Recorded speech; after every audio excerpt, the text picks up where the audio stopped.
What is up, you guys? It is your boy, Brandon Bakers here, and welcome to another video. In today's video, I want to talk about the Green Bay Packers losing to the Pittsburgh Steelers. Now, before I wanted to get into this, the score was 19-23. Our offense, well, I wanted to talk about that later. And also, I am doing this on a live stream. So, so this is going to be on a lone video and also on the live stream. So yeah, but anyway, let's get into the video.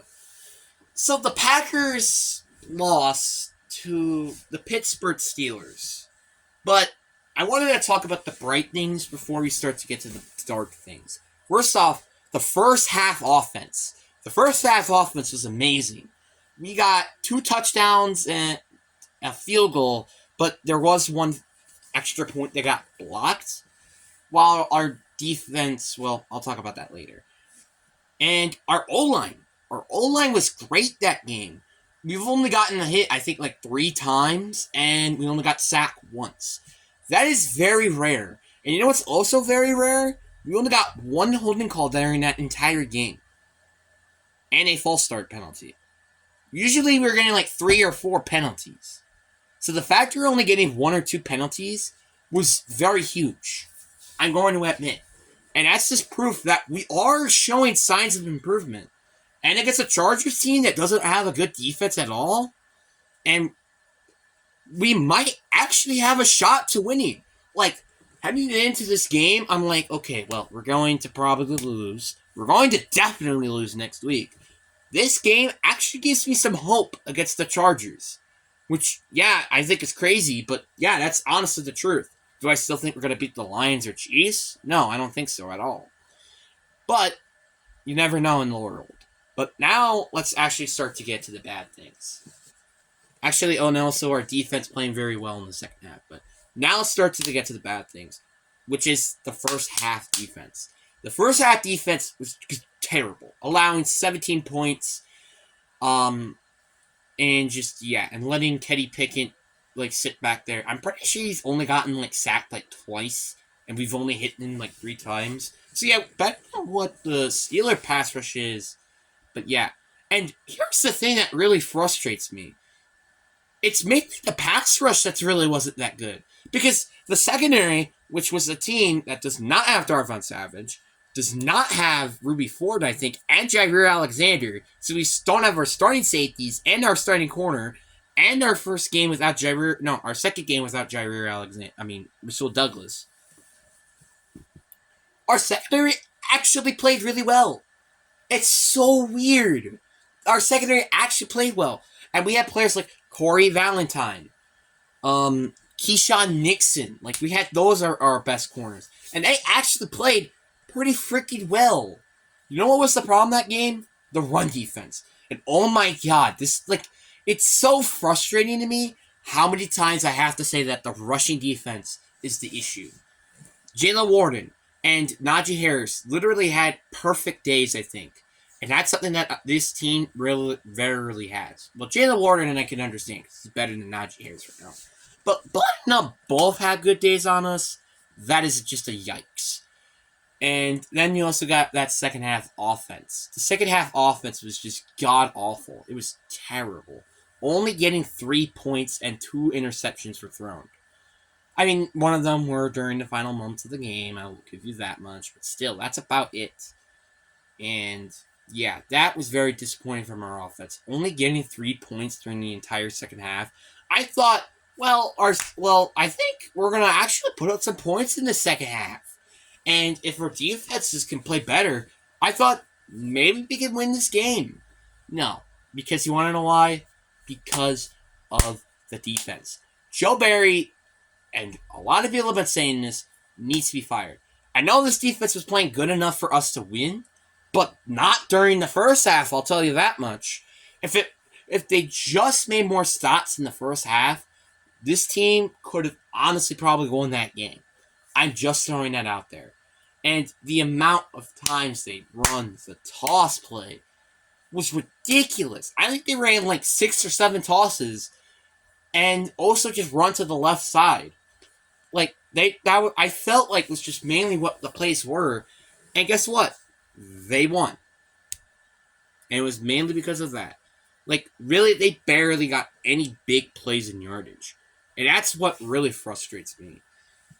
And the one thing I am admit that is kind of frustrating is when we had like those good field positions and it just only got like 3 points out of it. That was very frustrating. What was also very frustrating to me was us not trying to score a touchdown during the end of the first half, because we honestly could have maybe gotten into field goal range if we just actually tried. You know what we could have also did? Instead of throwing that interception and later down in the fourth quarter, not the end interception, maybe, I don't know, try to get the first down or something. Like, we could have did so much better things on offense and defense during this game. It was more a team effort loss. Both sides just did not do that well at all. And also the special teams. That blocked field goal pretty much made us lost that game. Because without that, we would have been in field goal range. I wouldn't be recording this video right now. We would be heading into overtime. And, well, maybe we still lost, but you get the point. At least the game could have still been going on, rather than us being here recording this video. So, yeah. Jordan Love, yeah, he was playing. I think he played very nicely. The one thing I will admit as well, there are a lot of drops in this game. There are a lot of wide open drops. I think there was like 4, 5, 6 of them. And it was very frustrating. And especially coming from the running backs, too. I think the running backs had like 2 or 3 of them. And that's frustrating. Because, again, they're the most oldest and more experienced players in terms of being the receiving backs out of our entire roster in terms of the receivers and tight ends. So them dropping the passes was very frustrating, especially when they're wide open, because that happened a lot in that game. And also, there was this one play that also kind of pisses me off as well, which is not their. It wasn't anybody's fault. It was just the refs. So Kenny Pickett threw the ball like this. The ball was going kind of like backwards-ish. The Jalen Warden drops the ball, which then, what I would say would have been a fumble, then we would have scored a touchdown. That's what I think should have happened. Instead of the being ruled the field stands, which I think made no sense. Because, like I said, I don't think that was an incomplete pass. I think that actually was a lateral.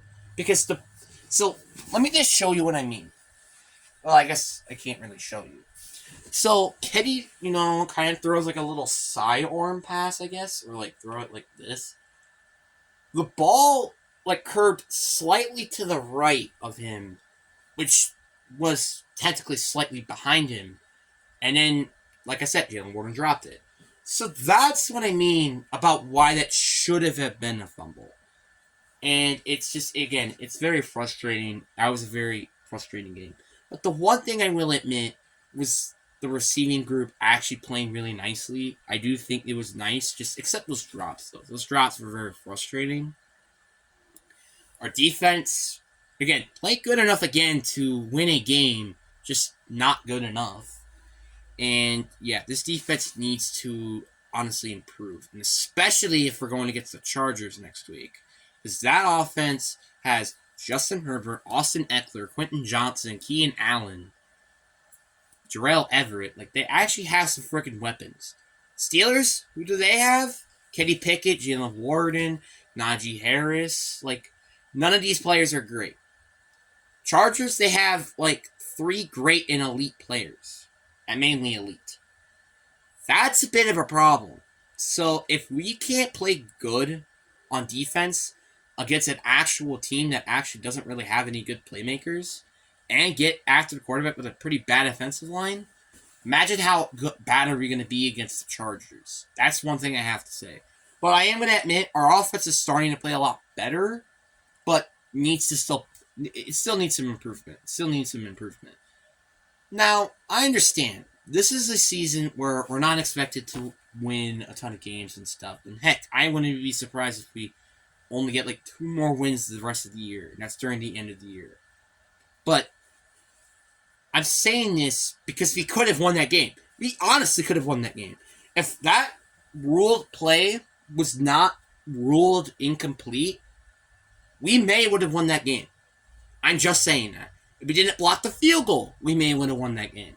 So there was like those two mistakes, also dropping the ball. Those were the three key mistakes of why we lost that game. 100%. Because the amount of drops, it like frustrated me. So that's why I was very excited when the people caught a ball, even when it was wide open. Because I'm expecting it to drop. Because that's how bad our offense has been in terms of catching the football. It's been very frustrating. So, yeah, but I mean, yeah, that's pretty much what my offense has been. But, yeah, but I mean, this was a very good game. I wasn't expecting us to win, which the fact we almost won was very interesting. And now we got a shot against Chargers. I mean, the Chargers, well, they're the Chargers, and they're also getting coached by Brandon Staley, which I think Matt LaFleur is definitely better than Brandon Staley. So there is a chance there that we can win because we actually have a better head coach. And one of the reasons why I do think that we definitely lost this game was Mike Tomlin. Mike Tomlin is such a better head coach than Matt LaFleur.